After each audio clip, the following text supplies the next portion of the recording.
سلسلے کی 5ویں تقریب آپ حضرات سماعت فرما رہے ہیں۔ ابھی گفتگو یہی ہے کہ قرآن تنہا نہیں ہے، نہ قرآن کبھی تنہا تھا اور نہ تنہا رہے گا۔ قرآن ایک ایسی مکمل کتاب ہے کہ جہاں انسانیت کے لیے ایک روشن ہدایت ہے۔ کتاب کے جتنے بھی نام آپ چاہے رکھیں، لیکن کوئی بھی کتاب ہو، کبھی بھی کتاب تنہا نہیں ہے۔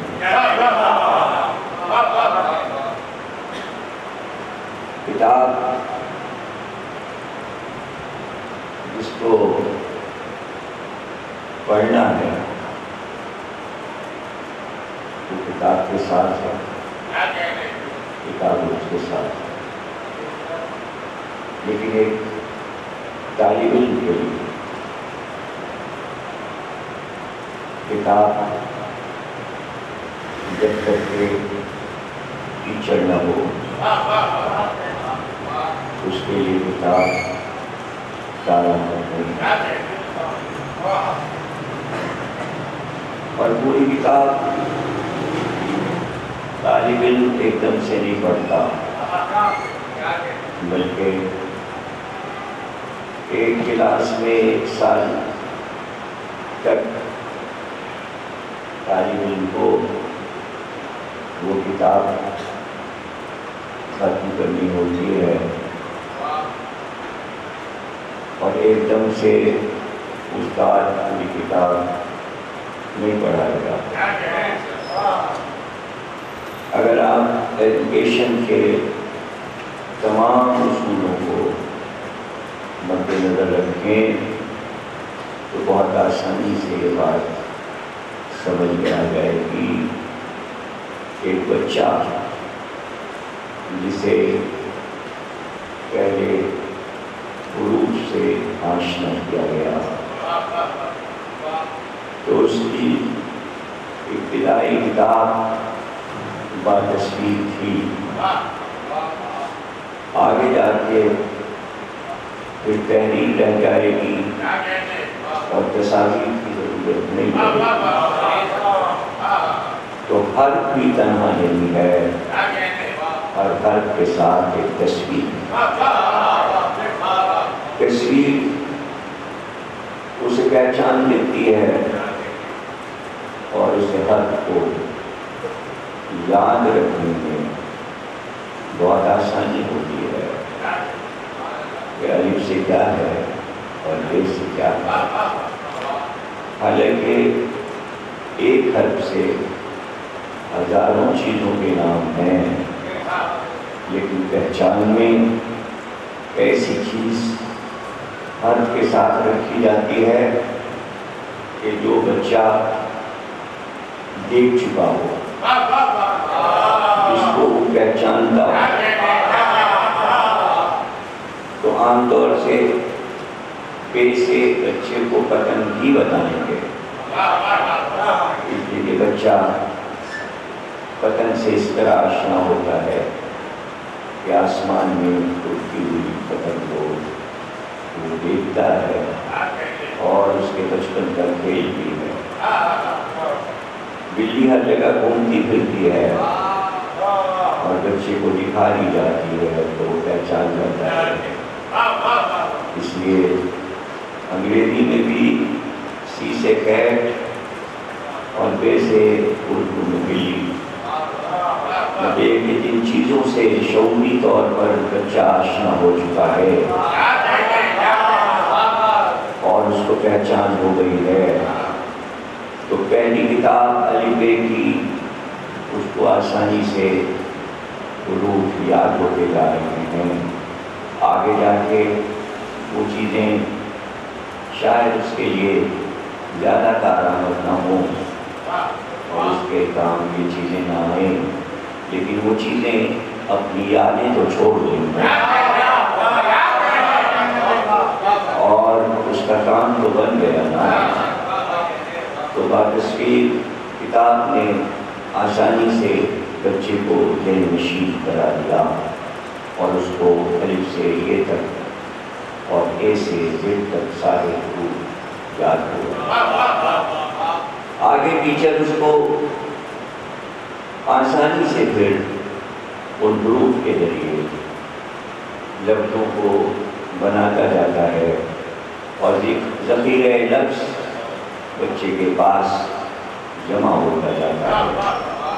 وہی ذخیرہ آگے چل کے اس کے کام آتا ہے اور پھر وہ ہزاروں لاکھوں لفظ کموڈی میں یاد کر دیتا ہے.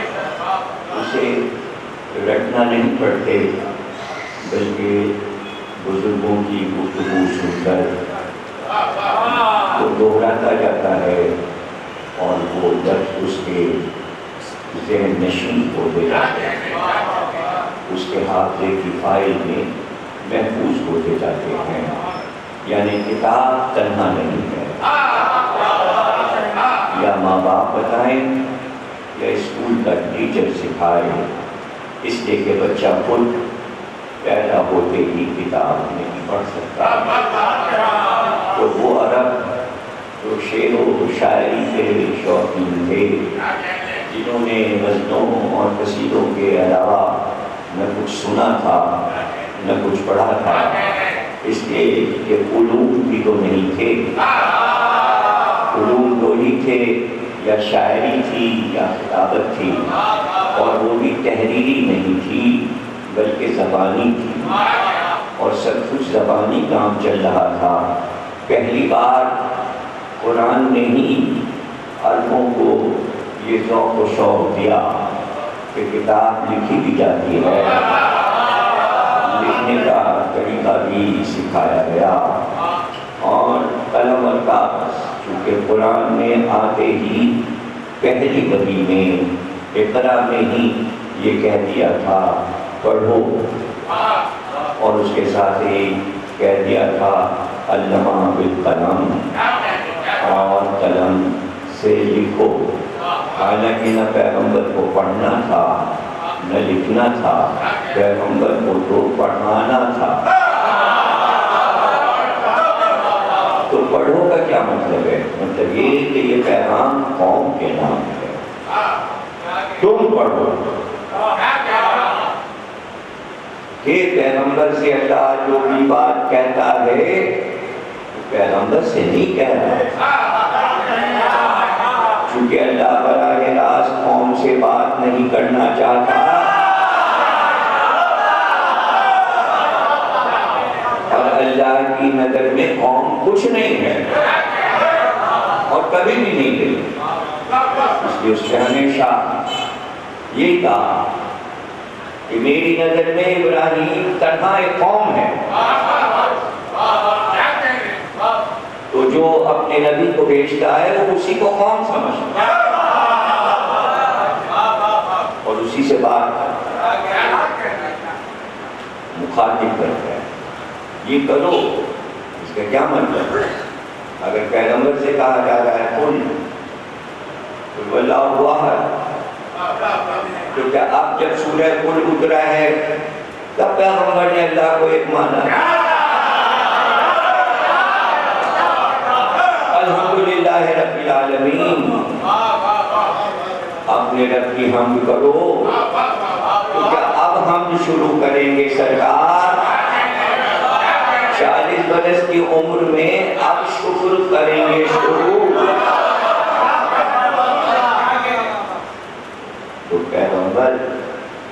تو پیغمبر کی ذات گرامی تو بہت بلند ہے. اسی لیے ہم مولا علی کے فضائل پڑھتے ہیں تاکہ پیغمبر کی عظمت لوگوں کے سمجھ میں آئے. اتنی کتنی بلندی پر ہے پیغمبر. جب وزیر ایسا ہے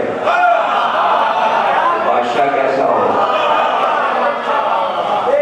مولا علی سے کسی نے پوچھا آپ نے پہلی بار نماز کب پڑھی؟ تو کہا میں جب 7 برس کا تھا تب میں نے نماز شروع کر دی. مجھے جو نماز کی صورت ہے عبادت کی تو شکلیں ہیں نا, تلاوت قرآن کی تو عبادت ہے نا. تو جب رسول اللہ نے علی کو خانہ کعبہ میں گود میں لیا تو گود میں لیتے ہی فوراً یہ کہا علی کو سناؤ.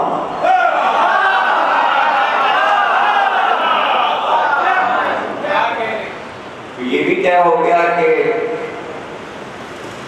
ازل میں ہی طے ہو گیا کہ ان کا نام علی ہے. یہ جو لوگ سمجھتے ہیں کہ بچہ پیدا ہوتا ہے تو نام رکھا جاتا ہے, یہ پہلے سے محمد تھے یا پہلے سے ہے؟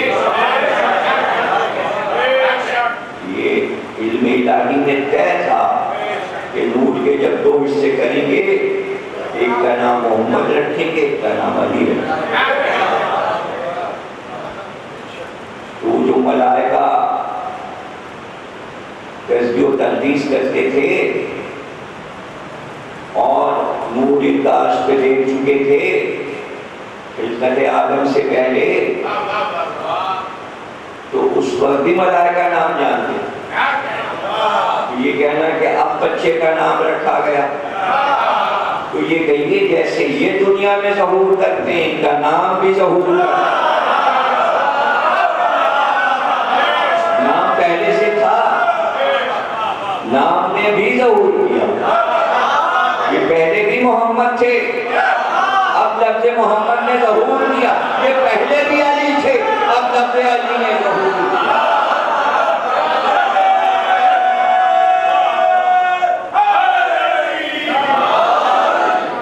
یہ سب باتیں مانا بہت ضروری ہے, اور یہ کہنے کو چھوٹی چھوٹی باتیں ہیں لیکن یہ بہت بڑی بڑی باتیں ہیں, اور ان کو موقع موقع سے یاد رکھنا اور اظہار کرنا. جو آپ کا علم ہے پھر وہ ظہور کرے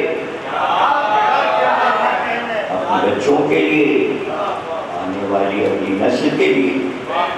یہ سب کارآمد چیزیں ہیں. تو ظاہر ہے جب سرکار نے کہا علی کچھ پڑھو تو سورہ مومنون کی تلاوت علی نے شروع کی. بلکہ واقعہ یوں بھی پورا اس طرح لکھا ہوا ہے کہ جب سرکار نے کہا کچھ پڑھو علی کو سناؤ, تو بچے نے پیغمبر کے ہاتھ پر جو بھی ہے تو کہتا ہے بچہ کیا سناؤ, توریت سے سناؤ یا انجیل سے یا زبور سے سناؤ یا قرآن سے سناؤ. ابھی قرآن اترا نہیں ہے, ابھی نہیں آیا قرآن. قرآن تو جب آئے گا جب علی 12 سال کے ہو جائیں گے. تو قرآن آنے سے 12 برس پہلے علی نے قرآن سنا دیا. تو اگر یہ کہہ رہے ہیں کہ میں 7 برس کی عمر میں نماز شروع کر چکا تھا, اس کے معنی جب سرکار, جس پر سرکار ابھی پیغمبری کا اعلان نہیں فرما رہے اور بعثت نہیں ہوئی ہے, اس وقت سے علی نماز پڑھ رہے ہیں. جب علی 12 برس کے ہوں گے تو سرکار نبوت کا اعلان کریں گے اور علی نماز پڑھ رہے ہیں. تو علی کہاں سے نماز پڑھ رہے ہیں؟ جس کی گود میں پلے ہیں, جو عمل کرتے اس کو دیکھا ہے. تو سرکار بھی پہلے سے نماز پڑھ رہے ہیں. تو اگر علی 7 برس کی عمر سے نماز پڑھ سکتے ہیں تو پیغمبر نے بھی 7 برس کی عمر میں نماز شروع کی. یعنی 7 برس کا بچہ چونکہ دنیاوی اعتبار سے وہ اتنا شعور رکھتا ہے کہ وہ رکوع، سجود اور قیام کو سمجھ سکے. اس کے پیر اتنے مضبوط ہو جاتے ہیں کہ وہ اپنے گھٹنوں پر ہاتھ رکھ کر رکوع کر سکے. ورنہ 2-2.5 سال کا بچہ تو ابھی لڑکھڑاتا ہے چلنے میں. 4 سال کا بچہ مضبوط ہوتا ہے چلنے میں، دوڑ نہیں سکتا، بھاگ نہیں سکتا، گر پڑے گا. یعنی ابھی پیر کمزور ہے. اب یہ کہنا کہ یہ سب عام انسانوں کے لیے باتیں ہیں، پیغمبروں اور اماموں کے لیے نہیں ہیں، بالکل نہیں ہے، بالکل نہیں ہے. اس لیے کہ طے شدہ بات ہے کہ جب ظہور فرماتے ہیں ائمہ تو اسی وقت سجدے میں جاتے ہیں. جب سجدے سے سر اٹھاتے ہیں تب ماں کی گود میں آتے ہیں. یعنی دنیا میں آتے ہی یہ اظہار کر دیتے ہیں کہ ہم ماں باپ سے زیادہ اپنے رب کو پہچانتے ہیں. یعنی اللہ کی محبت کو ماں باپ کی محبت پر فوقیت دے دیتے ہیں. اسی طرح جیسے ہمارے لیے یہ واجب ہے کہ ہم مودت کو اپنی ماں باپ کی محبت پر فوقیت دیں. جب تک آپ فوقیت نہیں دیں گے تب تک آپ کا دین کارآمد نہیں ہے. آپ کا نکائی اکبر صاحب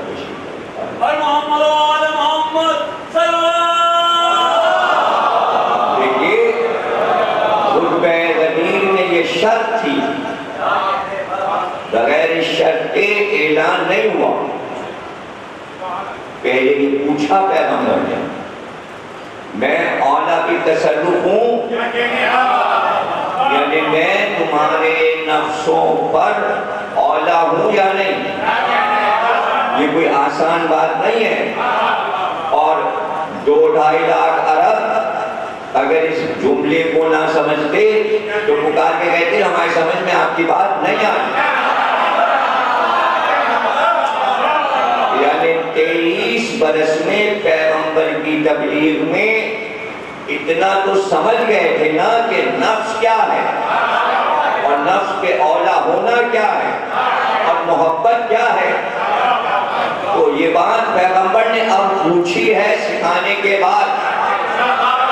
یہ سمجھ آئیے کہ میں نے ابتدا کی ایڈوکیشن سے کہ ٹیچر بچے کو پڑھاتا ہے، محنت کرتا ہے سال بھر، تو وہ بچے کا امتحان نہیں لے رہا بلکہ وہ خود اپنے آپ کو دیکھتا ہے کہ جو میں نے اس کو سکھایا ہے آیا بات کنوے ہو گئی یا نہیں، یا اس کا شعور کہیں سو گیا اور میری محنت بیکار گئی. تو اب پیغمبر نے جو کچھ سکھایا تھا اس میں سے کچھ اتنا پوچھا کہ میں تمہارے نفسوں سے اولیٰ ہوں یا نہیں. اب کوئی اولیٰ کے معنی نہ سمجھے، اولیٰ کے معنی نہ سمجھے. اولیٰ کے معنی مولا ہے، مولا کے معنی اولیٰ ہے. اب پیغمبر نے ترجمہ کر دیا. سب نے کہا بلا بے شک آپ ہمارے نفسوں سے اولیٰ ہیں. جب سارے ووٹ لے لیے، کہلوا لیا کہ میں اولیٰ ہوں یعنی میں مولا ہوں، تب کہا جس کا میں مولا ہوں یعنی جس پر میں اولیٰ ہوں اب اس کا اولیٰ علی ہے.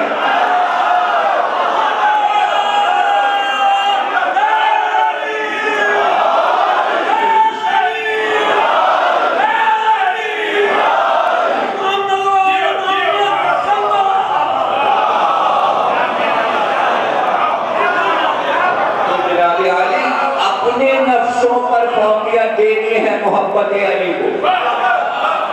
اب نفس کیا ہے؟ نفس کیا ہے؟ قرآن نے نفس کی قسمیں بتائی. کتنی قسمیں ہیں نفس کی؟ ہوتا ایک نفس ہے لیکن ہر انسان میں کئی نفس ہوتے ہیں اور ان کی قسمیں ہیں. یہ جو اندر کی دنیا ہے نا اس سے ہم بالکل واقف نہیں ہیں. باہر کی دنیا سے ہم واقف ہیں کہ کیا کچھ ہے. آنکھ ہے، ناک ہے، کان ہے، یہ 5 حصے ہیں اور ہم ان سے واقف ہیں. اس سے لامسا ہے، ناطقہ ہے، سننا ہے، چکھنا ہے، اس سے ذائقہ ہے، سامعہ ہے، شامہ ہے، خوشبو، ناطقہ بولنا، لمسا محسوس کرنا، آگ، ٹھنڈک، گرمی. یہاں پر بھی ذرا سا کوئی چیز سن لگ گئی تو یہاں سیکنڈوں میں خبر. اسی وقت مطلب سیکنڈ ویکنڈ تو کچھ ہے ہی نہیں کہ چوٹ یہاں لگی اور خبر یہاں ہوئی. تو یہ حصے لیکن اندر کی تمام باتوں سے ناواقف. سوچ ہے، خیال ہے، فکر ہے، حافظہ ہے، نفس ہے، روح ہے، پھر اس کے حصے ہیں. روح کے حصے ہیں جیسے جسم کے حصے ہیں. جیسے جس میں آنکھ، ناک، کان ہے ویسے روح کے پاس بھی کچھ ہے. روح کا دل ہے، روح کی آنکھ ہے، روح کی ناک ہے، روح کے کان ہے. ویسے ہی نفس ہے تو نفس کے بھی بہت سے حصے ہیں. اس میں نفس ناطقہ بھی ہے، نفس لوامہ بھی ہے اور ایک منزل آتی ہے کہ جو نفس مطمئن. اب اس میں کوئی الجھن اور پریشانی نہیں ہے، وہ مطمئنہ ہے. نفس مطمئنہ یہ سب کو نہیں ملتا، یہ ائمہ ہے. نفس مطمئنہ قرآن نے کہا تو یہ 14 معصوم ہے. یہ نفس مطمئنہ ہے. اور لوامہ ملامت کرنے والا نفس، یہ نفس خوب ہے بھائی. جب کام ہو جاتا ہے تو اندر سے ملامت، یہ کیا کیا تو نے، اور یہ ایسا کام تو نے، اس کو خود تو نے دھوکا. اب اندر سے آوازیں آ رہی، دھوکا دے دیا نا، آگے نا اس کے پیسے. اب اندر ایک الجھن ہے اور یہ ہے.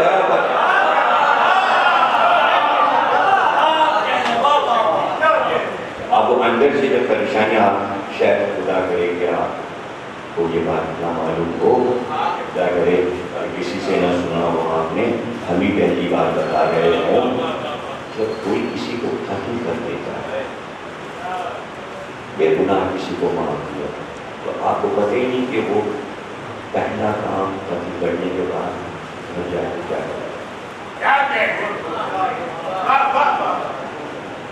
پتہ نا. اللہ کا دینا معلوم جاتے ہی پہلا کام کرتا نل کھول کے اور سب سے پہلے قاتل نہاتا ہے. اندر سے چیخیں آ رہی ہیں، کیا کیا کیا کیا کیا کیا کیا کیا. تو وہ پانی کے شور دون آوازوں کو دباتا ہے، شر شر شر شر. اور پھر جب کپڑے بدل لیتا ہے تو وہ ذرا سا سکون ہے.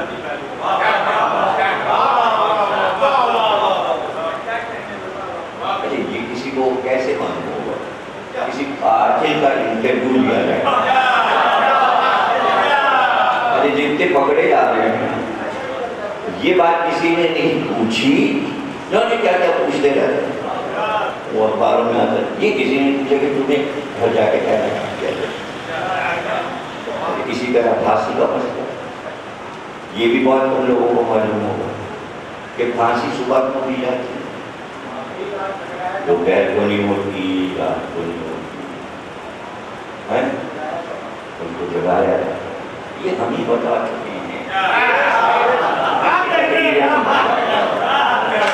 نہیں بتایا ہے.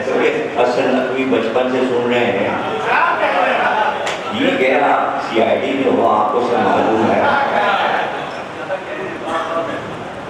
لیکن اس سے پہلے تو نہیں معلوم تھا. جب آپ ڈی ایس پی نہیں ہوئے تھے تو اس سے پہلے تو نہیں معلوم. تو جناب عالی وہ جگایا پر سونے نہیں دیتے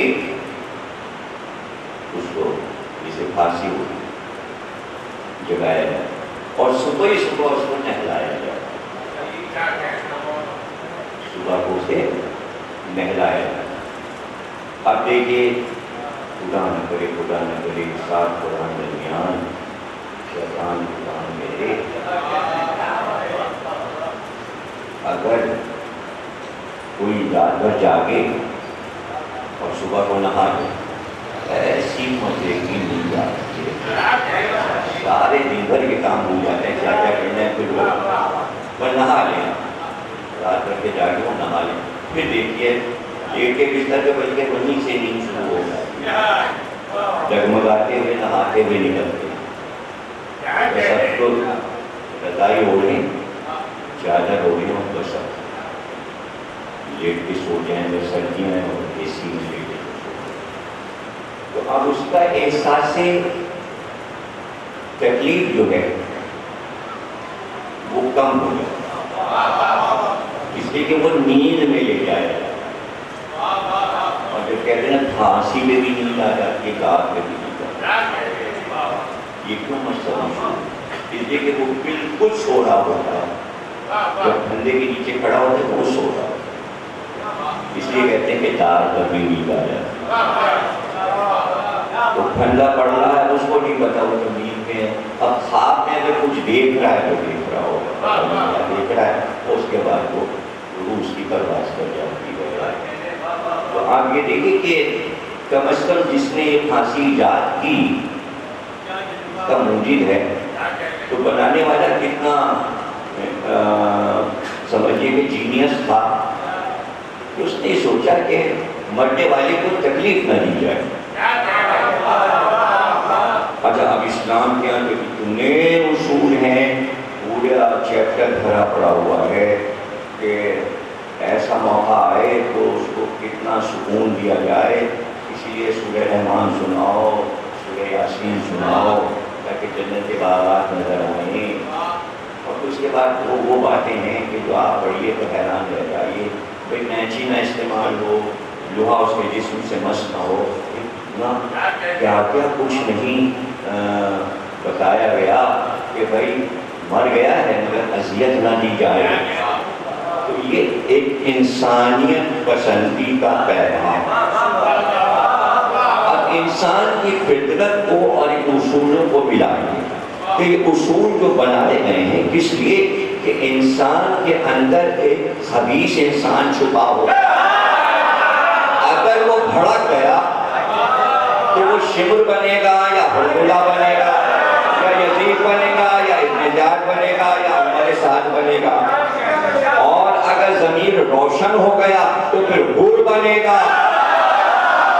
پھر زہیر قین بنے گا، مسلم ابن اوسیدہ بنے گا، حبیب ابن مظاہر بنے گا۔ تو اللہ کو یہ پتا ہے نا کہ یہ نفس کیا کام دکھائے گا، انسان کو جگائے گا کہ سلائے گا، اس لیے اس نے اپنی کتاب جو بھیج رہا ہے، اس کی قیمتی کتاب، نہیں چاہتا کہ یہ تنہا رہے، تو پیغمبر تم جب تک ہو کتاب کے ساتھ ہو، میں اس کتاب کو ان درندوں میں اکیلے نہیں چھوڑتا،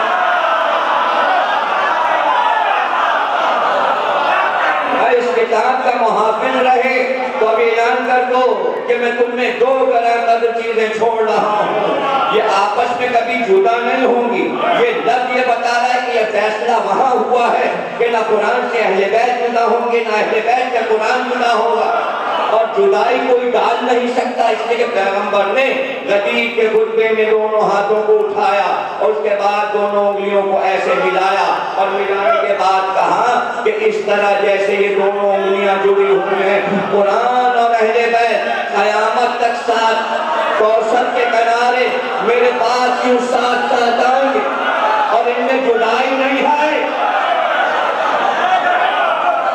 ان میں جدائی نہیں۔ تو اب آپ دیکھیے کہ عام طور سے اگر آپ نے سنا ہے یا پڑھا ہے ایسے واقعات کہ 2 جڑواں بچے پیدا ہو جائیں، تو کہتے ہیں ایک کو بخار آیا دوسرے کو آ گیا، بہت سے واقعات ایسے ہوئے کہ ضرب ایک بچے کو لگی، نشان دوسرے کے چہرے پہ آ گئے۔ ایسے سینکڑوں واقعات دنیا میں ہوئے۔ تو آپ اگر گھر میں پرندہ پال لیں، جانور پال لیں، تو کہتے ہیں کہ بلا کوئی آ رہی ہے تو جانور اپنے اوپر لے لیتا ہے۔ پتہ چلا کہ دو الگ الگ چیزیں اگر ہوں تو ان کے محسوسات ایک ہوتے ہیں۔ تو پیغمبر کا یہ فرمانا کہ قرآن اور اہل بیت ساتھ ہیں، یعنی دونوں کے محسوسات ایک ہیں۔ جو اہل بیت محسوس کریں گے وہ قرآن محسوس کرے گا، جو قرآن محسوس کرے گا وہ اہل بیت۔ تو وہ سب کچھ بہت اتنے کمی کے بعد درمیانی تقریر میں بات کہہ رہا ہوں سمیٹ کر کہ جو جو کچھ اہل بیت کے ساتھ ہوا دنیا میں وہ قرآن کے ساتھ ہوا۔ اگر ان کا سر نیزے پہ بدل ہوا تو قرآن بھی نیزے پہ بدل ہوا۔ اگر ان کو تیر مارے گئے تو قرآن کو بھی تیر مارا گیا۔ اگر ان کو جگہ پہ نہیں بٹھایا گیا تو قرآن کو بھی جگہ پہ ہٹا۔ اگر ان کا گھر جلایا گیا تو قرآن میں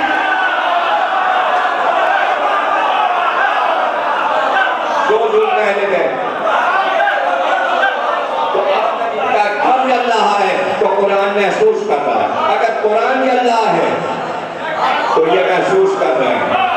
اگر قرآن نیزے پہ چڑھا ہے تو یہ محسوس کر رہے ہیں۔ اگر ان کا سر نیزے پر ہے تو قرآن محسوس کر رہا ہے۔ قرآن محسوس کر رہا ہے۔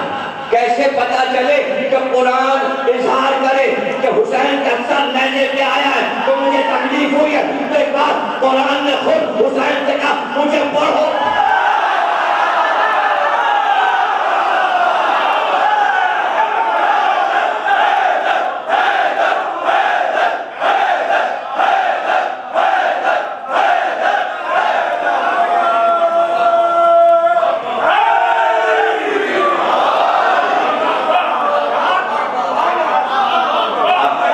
ایسا تو نہیں ہے 61 ہجری ہے، 61 ہجری ہے، یعنی 61 ہجری کا مطلب یہ ہے کہ 61 سال ہو چکے ہیں قرآن کو آئے ہوئے۔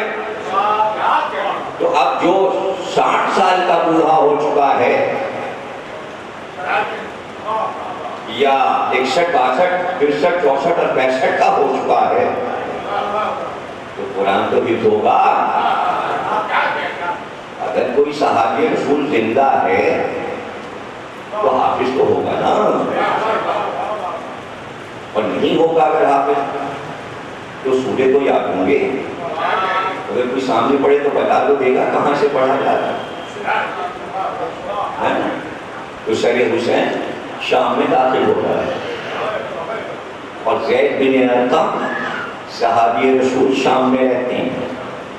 زینے پہ اپنے چڑھے اور چڑھنے کے بعد برجی پہ آئے اور برجی کے روشن دان سے نظارہ کیا۔ اب سر حسین اس روشن دان کے سامنے آ گیا۔ غور سے دیکھیے گا، جس روشن دان سے صحابی رسول دیکھ رہا ہے اس کے برابر سر حسین آ گیا اور سر حسین نے تلاوت کرتے ہوئے کہا اے اصحاب کہف تمہارا قصہ تو بڑا عجیب و غریب ہے، عجائب تر میں سے ہے۔ تو ادھر سے زید نے آواز دی حسین تمہارا قصہ تو اصحاب کہف سے بھی زیادہ عجیب ہے، میں تو تم پر عجب کر رہا ہوں۔ تو یہ وہی زید بن ارقم ہے جو ابھی جا کے یزید کے دربار میں بیٹھیں گے۔ ابھی تو انہوں نے یہاں سے نظارہ کیا ہے نا، ڈر اور خوف بھی تو ہے نا کہ بازار میں آتے اور اگر سر سے باتیں کرتے تو ابھی تو مانیں گے نہیں نا، اس لیے کہ سارے نظارے تو کیے ہوئے ہیں۔ صحابیت کسے کہتے ہیں؟ صحابیت چیز کیا ہے یہ تو سمجھا ہے، دنیا مجھے سمجھا ہے، اس بات کرے بولے کیا بولیں گے؟ صحابیت جو ہر وقت سائے کی طرح رسول کے ساتھ رہے. منظور ہمیں منظور بالکل ٹھیک کہہ رہے ہیں آپ. جو رسول سے ہر وقت جڑا رہے, جو رسول کی ہر وقت خبر رکھے, جو چاہے فضائل آپ صحابیت کے بیان مجھے سارے منظور. تو اب میں پلٹتا ہوں بات, جو ہر وقت رسول سے جڑا ہوا ہے, ہر وقت بیٹھا ہوا ہے, تو وہ یہ بھی جو دیکھ رہا ہے کب حسین کاندھے پہ چڑھ رہے ہیں, کب ہوٹ چومے جا رہے ہیں, کب گلا چوما جا رہا ہے, کب گھوڑا بنا جا رہا ہے. تو پھر صحابیت میں یہ چیپٹر بھی تو آئے گا نا کہ اگر آنکھ سے دیکھا ہے تو بیان تو بھی کرو. کیا یہ سب مائنس کر کے سیرت رسول صحابی سنائے گا؟ اور صحابی جب تک بولے نا کیسے پتا چلے گا کہ صحابی ہے؟ صحابی کا کیا مطلب ہے؟ صحابی کے معنی دوست ہیں. تو ہم لفظ صحابی کو نہیں استعمال کر سکتے. یہ تو ہم کہہ سکتے ہیں آپ ہمارے دوست ہیں, ہم آپ کے دوست ہیں, آپ ہمارے دوست ہیں. تو آپ کیا سمجھیں ہیں؟ کتنی بار سنا ہے آپ نے؟ تو اب دوستی کا ثبوت یہی تو ہے نا, ہماری آپ کی دوستی بھی اس پر شہدہ کی ہے نا. تو سینکڑوں بار ضلع نگر نے سنانا شروع کر دیا, یہ والا ملتا, یہ والا, یہ سنا, یہ بچپن میں یہ سنا تھا, بڑے ہوئے یہ سنا. یہی تو ثبوت ہے. جو سنا ہے سب یاد ہے, سب یاد ہے. تو کہیں نہ موقع سے تو سناؤ گے بھائی. اب رات فون کر کے کہیں آپ نے وہ جملہ کہا تھا, اتنا جملہ کہا تھا, تو یہی تو دوستی کی دلیل ہے کہ باہوش دوستی ہے. کیونکہ جب آپ ہمیں یاد کیے ہوئے ہیں تو جو آپ کہیں گے ہمیں وہ بھی یاد ہے, لیکن ہم اسے موقع سے سنائیں گے, ہر بار تھوڑی سنائیں گے. اور اگر موقع ہوگا تو سنائیں, نہیں سنائیں گے سینہ بسینہ رہے گا. یہی تو دوستی ہے, یہ تو دوستی نا. اب جو رسول نے کہا ہے اس میں سے کیا گھٹائیں گے اور کیا بڑھائیں گے؟ کیا آپ دوستی اس بیس پر ہم سے کر رہے ہیں کہ ضمیر اختر کی کچھ باتیں چھپائیں گے اور کچھ نہیں بتائیں گے؟ چھپا سکتے نہیں آپ, اس لیے کہ ایک چھپائے گا تو دوسرا کا اور وہ والا جملہ اور وہ والا جملہ جو کہا. اور اگر کوئی صاحب یہ کہہ دے ضمیر اختر آج یہ پڑھ رہے تھے تو اتنے لوگ کہیں گے ہم جھوٹ بولے, یہ والی بات تو کہی نہیں. تو ایک تو نقو بن جائے گا نا. ایسے بہت سے نقو بنے ہوئے جو یہ کہتے ہیں یہ پڑھا تھا, تو 10 کہتے ہیں جھوٹے کمینے, یہ کبھی کہا ہی نہیں انہوں نے. تو کتنوں کی زبان سے وہ کمینہ بن چکا ہے جو جھوٹ بول چکا. تو بھائی تو کتنی جھوٹی بنا لیں گے آپ, کتنی بنا لیں گے. سچ بولنے والے سچ بولیں گے. تو اب رسول جو بول رہے ہیں وہی تو بولیں گے, سنا رہے ہیں. تو بیٹی نے باپ سے کہا ابا یہ آپ علی کے چہرے کو بار بار کیوں دیکھ رہے ہیں؟ اور صحابی وہی بولے گا جو سنا ہے. اس لیے دیکھ رہا ہوں کہ رسول نے فرمایا علی کے چہرے کو دیکھنا عبادت.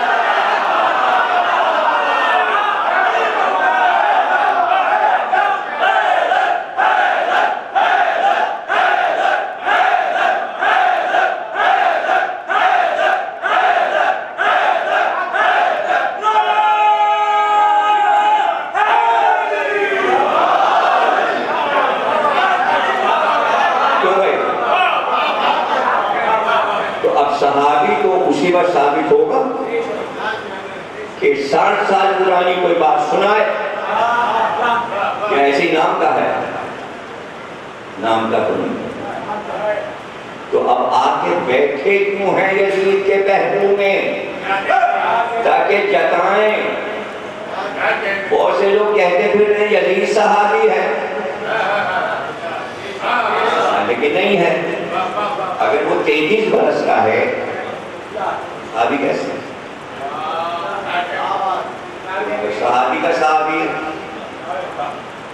صحابی کا بیٹا ہے, مطلب کسی طرح کچھ ہو جائے. دائرے میں آ جائے. دیکھیے اولاد کے دائرے میں تو آ نہیں رہا. کوئی خیر بہت سی باتیں ایسی ہوتی ہیں کہ جو تاریخ میں ہوتی ہیں, چھپی ہوتی ہیں, زیادہ ہائی لائٹ نہیں ہوتی, لوگ روا روی میں گزر جاتے ہیں. شام میں پورے ملک کو یہ بتایا گیا تھا کہ رسول کے کوئی اولاد نہیں تھی اور نہ کوئی وارث نہیں چھوڑا. جو کچھ ہیں ہم ہیں. تو شام میں یہ اعلان ہوا تھا کہ بس رسول کے وارث ہم ہیں. کوئی کسی کو نہیں جانتا, کوئی شام والے کچھ نہیں جانتے. اور شام کے حاکم نے خود اعلان کر دیا تھا کہ یہ شام والے کے بولے ہیں کہ کچھ نہیں جانتے. یہ جاننا تو بہت بڑی بات ہے. ان کو یہ پتا چلے کہ بڑے کوئی پیغمبر کے وارث اور رشتے دار تھے, کچھ نہیں پتا.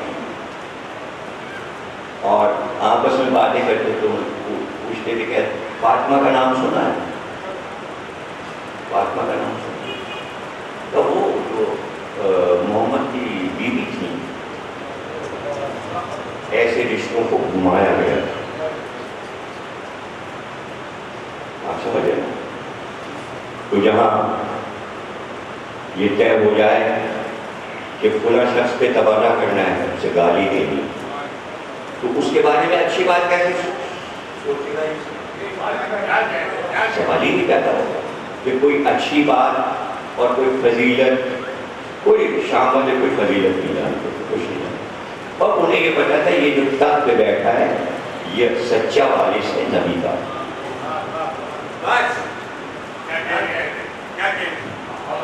اس گھر کو آگ لگ گئی, گھر کے چراغ تو پوتا آیا,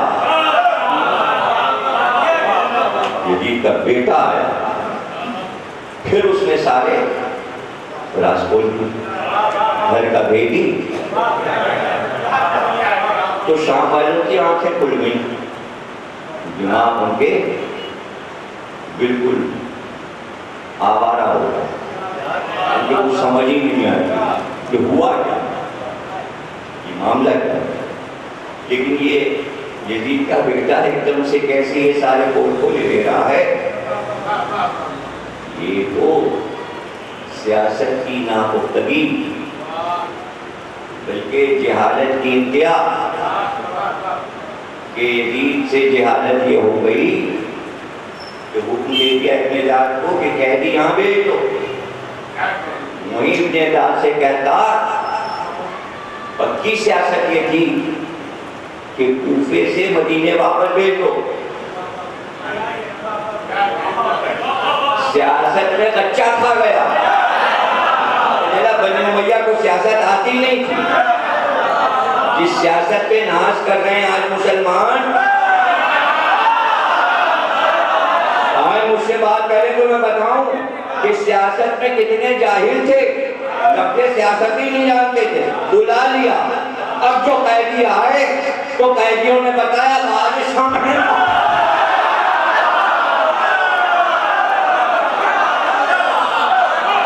توجہ رکھیے گا, میں نے آپ کو بات سمجھانے کے لیے بڑی محنت کی ہے.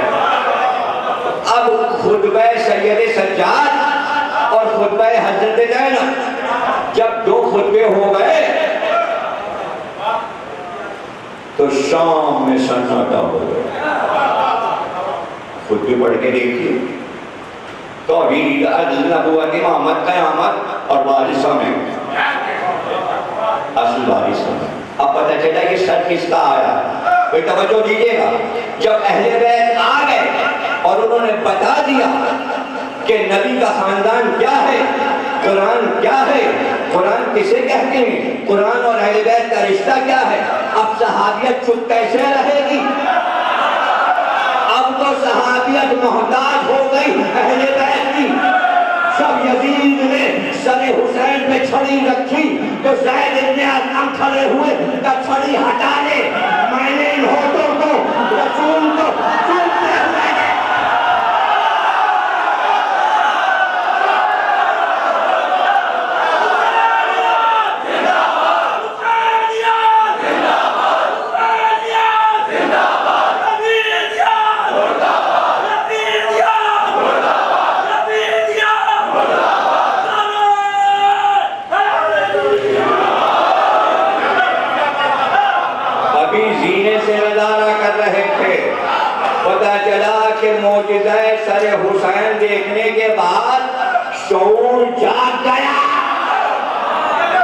میں صحابی نہ رہوں گا اگر تقیے میں گھر میں چھپا رہا اور جا کے اظہار کرنا ہے تو صحابیت کی اصل پہچان ہے کہ مودت اہل بیت کا اعلان کرے تو صحابی ہے، اور اگر دشمن اہل بیت ہے تو وہ صحابی ہے۔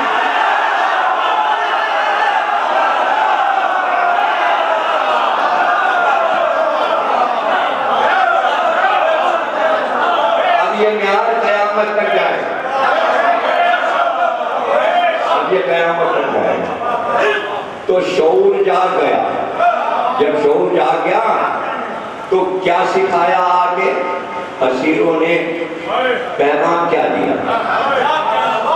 اصل پیغام کیا دیا؟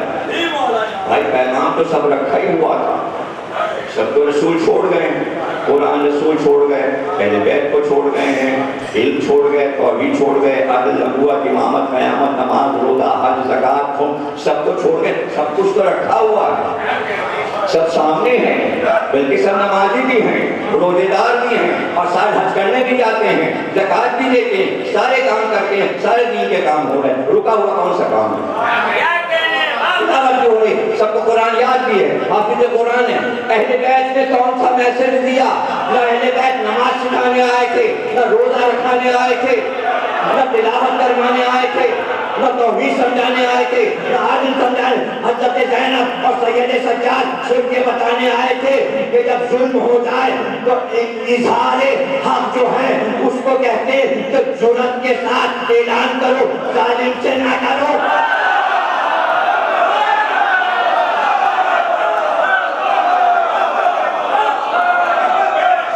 جرأت اظہار حق، حق کی پہچان یہ ہے کہ اگر تم حق پہ چل رہے ہو، صرف نعرہ نہیں ہے اِلَّا الَّذِينَ آمَنُوا وَعَمِلُوا الصَّالِحَاتِ وَتَوَاصَوْا بِالْحَقِّ وَتَوَاصَوْا بِالصَّبْرِ۔ دو چیزیں ساتھ ہیں، حق کے ساتھ صبر ہے، صبر کے ساتھ حق ہے۔ نظر کہاں آیا؟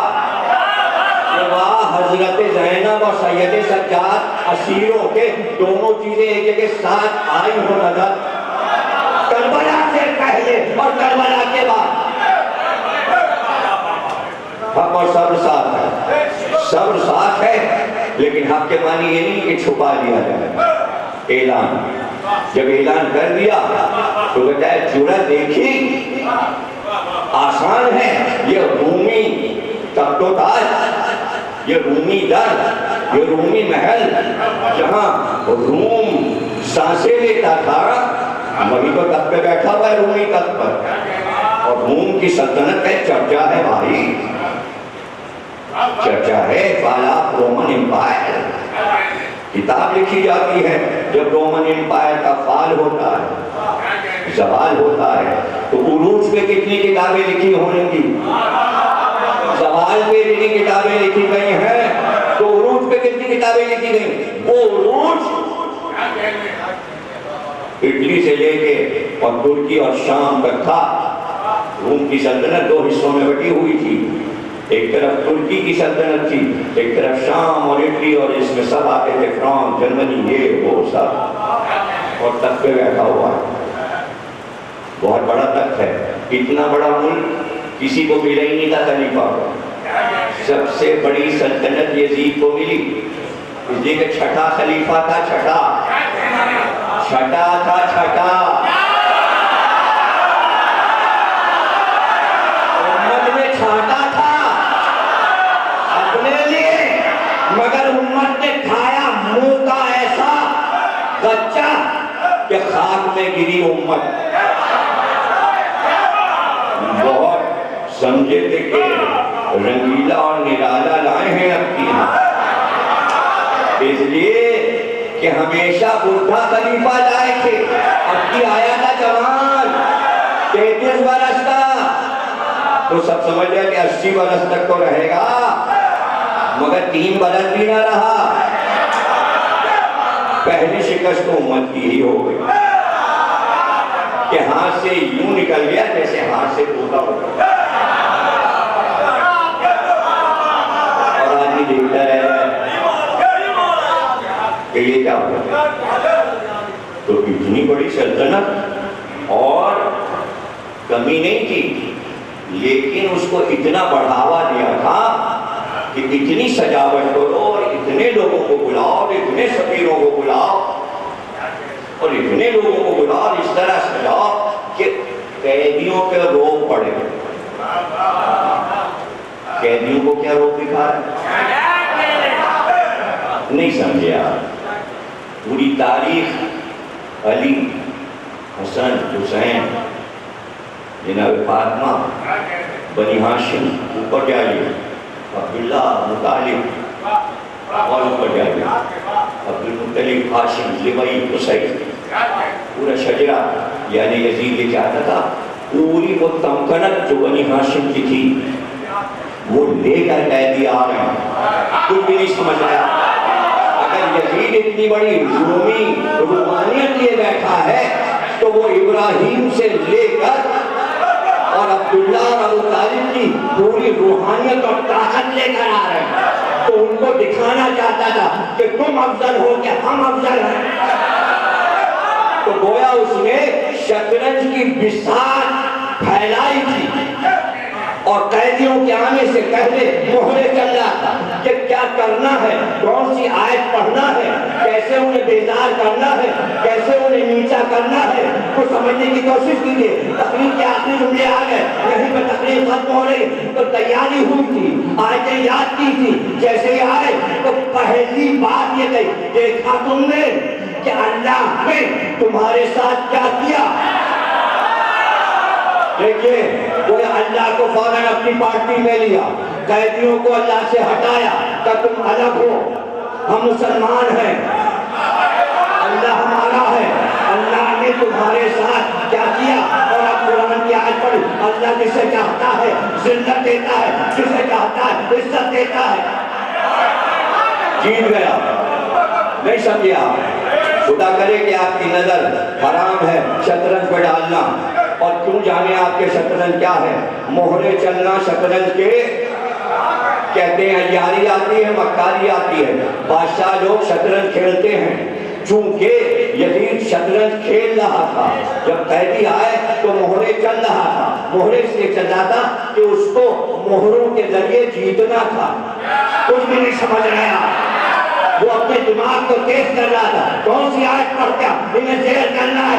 آخری جملہ کہا، شہزادی نے آتے یزید، دیکھیے جو شطرنج ہوتا ہے اسے کہتے ہیں بساط،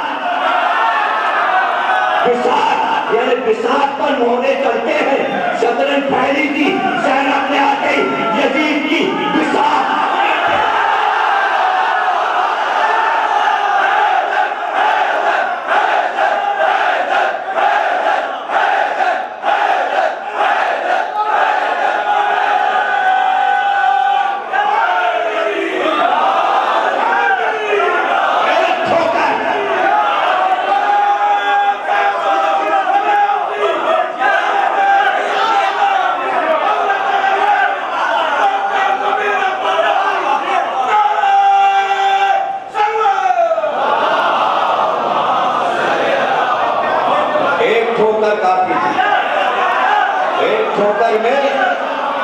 پوری سلطنت اور وہ رومی تمکنت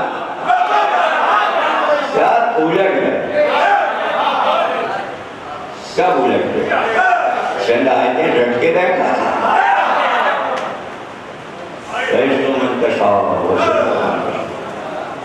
شہزادی نے فوراً آیت مبارکہ پڑھی اور کہا پتہ ہے تجھے عزت کیا ہے؟ اللہ کہتا ہے کہ عزت صرف اللہ کے لیے ہے اور اللہ کے رسول کے لیے ہے اور ان مومنین کے لیے جن کا امتحان اللہ لے چکا۔ عزت صرف 3 گروہ کے لیے، یا اللہ کے لیے، یا رسول کے لیے، یا ان مومنین کے لیے جن کا امتحان لیا جا چکا ہو۔ کربلا امتحان ہے۔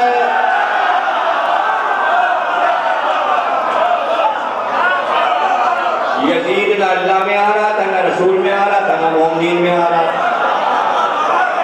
کچھ بھی نہیں سمجھے آپ؟ کہاں سمجھے آپ؟ مومنین میں یزید کیسے آئے گا؟ وہ تو امیر المومنین بنا۔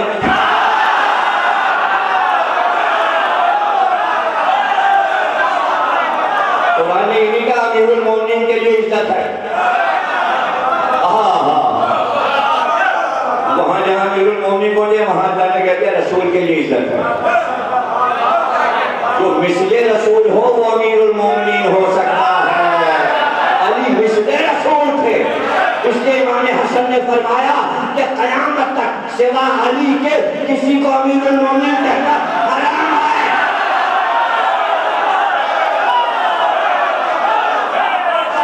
حرام ہے. کہیں نہیں سکتے. کہیں. اس لیے ہماری احتیاط دیکھیے. آپ نے ہماری احتیاط دیکھی. ہم امام حسن کو امیر المومنین نہیں کہتے.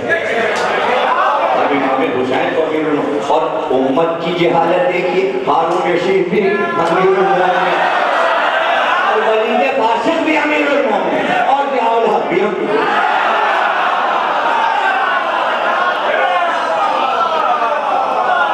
اور ابھی عمران خان کہہ رہے تھے کہ نواز شریف امیر المومنین بن گئے. ہم کو شیخ امیر المومنین کے لیے شیخ کی دعا. امیر المومنین سب کے لیے دعا کریں. الٹے یہاں مومنین امیر المومنین.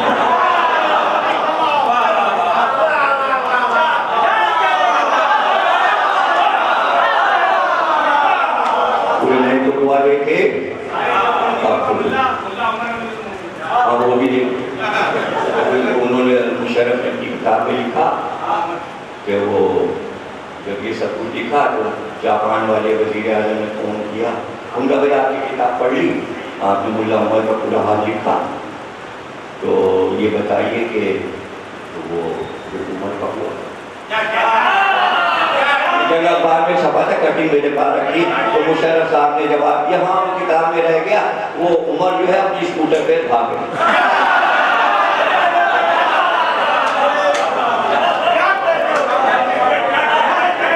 وہ اپنی موٹر سائیکل پہ پتہ چلا وہ موٹر سائیکل پہ پورے افغانستان میں چکر.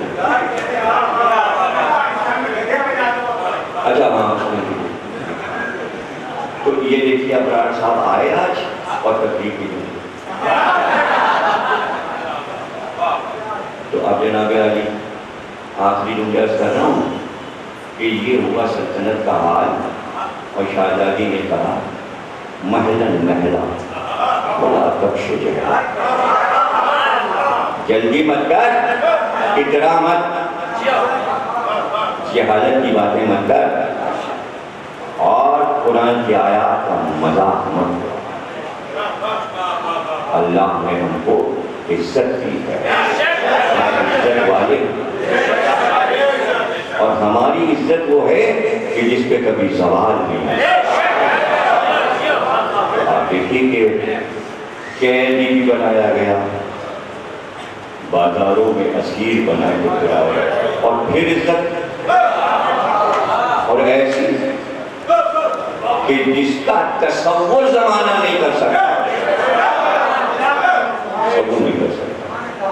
ورنہ یہ کتنی مشکل منزل ہے کہ جہاں اسیر ہو کے آئی ہیں, آج وہیں روضے میں ملکہ بنی ہوئی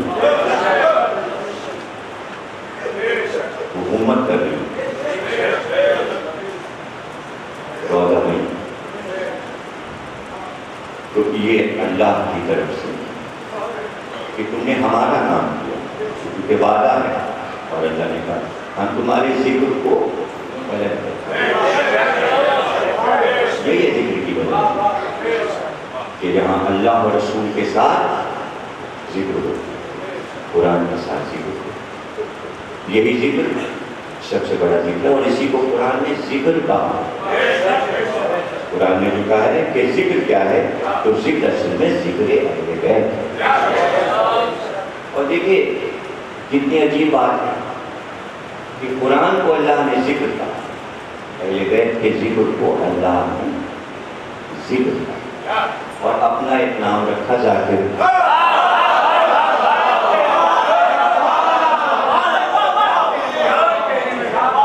اللہ کے سارے نام دیکھا, جو نام میں بتا رہا ہوں اللہ کے نام میں نہیں ہے. پورا تو نہیں مانیں گے, تقریب آپ نے دعا کر رہا ہوں آپ کے لیے, لیکن دیکھنا ہے قرآن کے دونوں طرف جو دل کا صفحہ ہوتا ہے اس پہ اللہ کے نام لکھے ہوئے. اب ایسے بچے پہ بھی لکھے ہوئے آج کل رمضان میں تو سڑک پہ لکھے ہوئے, گاڑی نہیں لکھے گا اور ڈیفینس تک نکل جائیں گے. الواحد القہار المجید الواحد المعبود.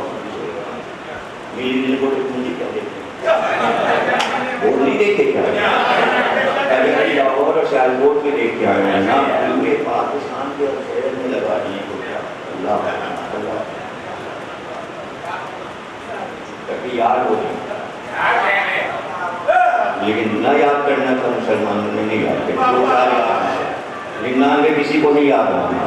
ایک ہمارے بھائی مسجد سلطان مرحوم تھے, ان کو سارے یاد تھے اور انہوں نے یہ کہا تھا بہر کے سارے نام ایک جگہ رکھے مصرے بنا لیے تو وہ مصرے کے مصرے پڑھتے جاتے. ایک بہر کا نام لے لیا جیسے واجد ساجد ماجد ایسے کہیے تو ایک بہر کے لیے تو سارے پھر دوسرے بہر کے تیسرے بہر کے طرف اگر آپ کو یاد کر لیں. لیکن ذاکر نام ملے گا اللہ کے ناموں میں, لیکن اللہ کے ناموں میں نہ مجتہد ملے گا نہ قائد ملے گا نہ علامہ ملے گا نہ مولانا ملے گا عالم ملے گا. اللہ تو ملے گا مگر آیت اللہ نہیں ملے گا.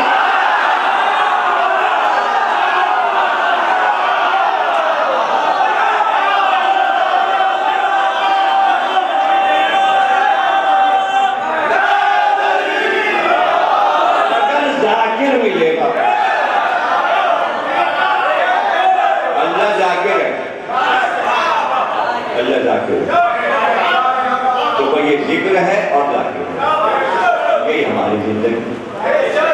اس ذکر سننا اور ذاکر صرف, اور اس کے بعد یہ دعا کہ اسی کا واسطہ ذکر حسین ذکر اہل بیت ذکر علی کہ اللہ ہمیں جو بیمار ہیں ان کو صحت عطا فرمائے اور ہمارے بچوں کو ولایت علی پر قربان جائے اور لشکر امام زمانہ کا سپاہی بن اور عقائد پہ برقرار رکھ تا حیات ہم ولایت علی کے قائم و دائم وہاں کے محمد جنت البقیع کو تعمیر فرما اور حفاظت فرما, جہاں جہاں مومن اور اعتدار ہیں حفاظت فرما, ان کی جان معاملات کی اس کا محافظ اور نگاہ پر علیہ محبوب امام زمانہ کا ظہور فرما